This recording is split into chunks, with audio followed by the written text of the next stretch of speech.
Mimi naitwa Festo John Dugange, naibu waziri wa nchi ofisi ya makamu wa rais muungano na mazingira. Leo nimekuja kwenye ofisi za kamishna wa ardhi mkoa wa Dodoma.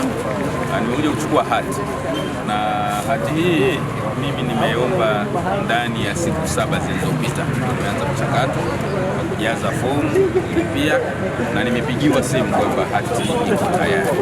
Kwa hiyo muda ambao nimepata hati hii ni muda wa siku 7. Kwanza nitumie nafasi hii kuwapongeza Wizara ya Ardhi, kamishna msaidizi wa ardhi mkoa wa Dodoma na watendaji wote kwa namna ambavyo tunaendelea kuwahudumia Watanzania katika kuhakikisha wanapata hati bila usumbufu.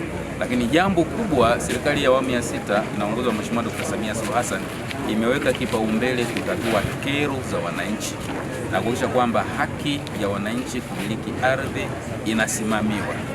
Haki haicheleweshwi na wananchi wanapata hati kwa wakati bila usumbufu wote. Kwa hiyo nitoe wito na niendelee kuwashauri wataalamu wenye dhamana kutoa hati, kusikiliza migogoro ya ardhi, waendelee kuwasikiliza wananchi kwa utulivu, kuwasaidia kupata haki zao, lakini waendelee na utaratibu huu mzuri sana kutoa hati ndani ya muda mfupi ambao ndani ya siku 7, mara nyingine siku 4, siku 3 unaweza ukapata hati. Ni jambo sahihi. Lakini jambo la tatu, ni waombe Watanzania wenzangu kwamba ardhi ni rasilimali muhimu, na ili uwe na uhakika na ardhi unayoimiliki ni muhimu ufanye utaratibu wa kupata hati miliki ya ardhi yako. Kwa hiyo tuendelee kufuata taratibu kama wataalamu wanavyotuambia, tuweze kupata hati zetu. Pale inapotokea kuna mkwamo, kuna hatua nyingi za kushughulikia mikwamo yetu kwa wataalamu wetu, kwa wakurugenzi wetu wa halmashauri husika. Kama hapa jiji la Dodoma na kamishna msaidizi wa ardhi, yuko mheshimiwa waziri wa ardhi, waziri wa ardhi, yuko katibu mkuu. Serikali yote dhamira yake ni kutatua kero, na mimi nikiwa naibu waziri, sehemu ya serikali yetu ya Jamhuri ya Muungano wa Tanzania, najua dhamira ya Dkt. Samia Suluhu Hassan ni kutatua kero.